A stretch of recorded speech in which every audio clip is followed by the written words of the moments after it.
વડોદરા શહેર Sun Pharma road world પાર્કની બાજુમાં આવેલા ગુલાબી ઉડામાં ગંડીનું સામ્રાજ્ય અને જે અહીંયા પીવાનું પાણી આવે છે તે ડહોળું પાણી આવે છે, જેના કારણે ઝાડા વામિટ જેવી બીમારીઓ ફેલાઈ રહી છે।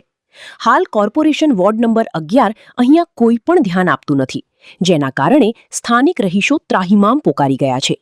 હાલ સ્થાનિકોની માંગ છે કે અહીંયા આવીને ગટરોની સાફ સફાઈ કરે અને જે પાણી ડહોળું આવે છે તે શુદ્ધ પીવાનું પાણી આપે તેવી આ લોકોએ આશા વ્યક્ત કરી છે। હું સન ફાર્મા રોડ ગુલાબી ઉડા વર્ડ ગાર્ડનની પાછળ ગુલાબી ઉડામાં રહું છું।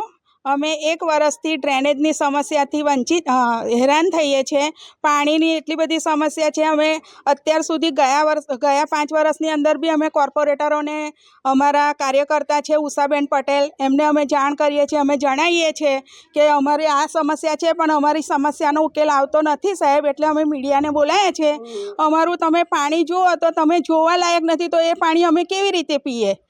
અમને ઝાડા વામેટ ઉલટી અને બધું થાય છે। અમે એટલે હેરાન થઈ ગયા છે, નાના નાના છોકરાઓ બીમાર થાય છે, અમે ત્રાસી ગયા છે, એટલે અમે મીડિયા બોલાવી છે સાહેબ। હવે તમે કંઈ બી કરો, અમે અહીંયા ભારત દેશના જ વતની છે, અમે પાકિસ્તાન કે બાંગ્લાદેશથી આવ્યા નથી, તો અમે વિકાસથી વંચિત છે, એટલે અમે વિનંતી કરીએ છીએ કે અમારા પ્રોબ્લેમ સોલ્વ કરો।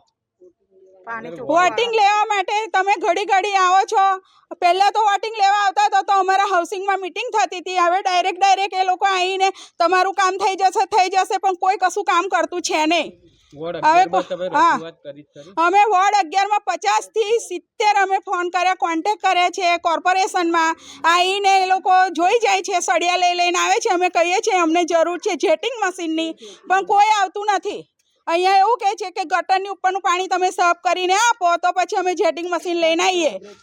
ઉષાબેન આવે છે, ખાલી ફોર્માલિટી બતાવે છે, ફોટા પડાવે છે।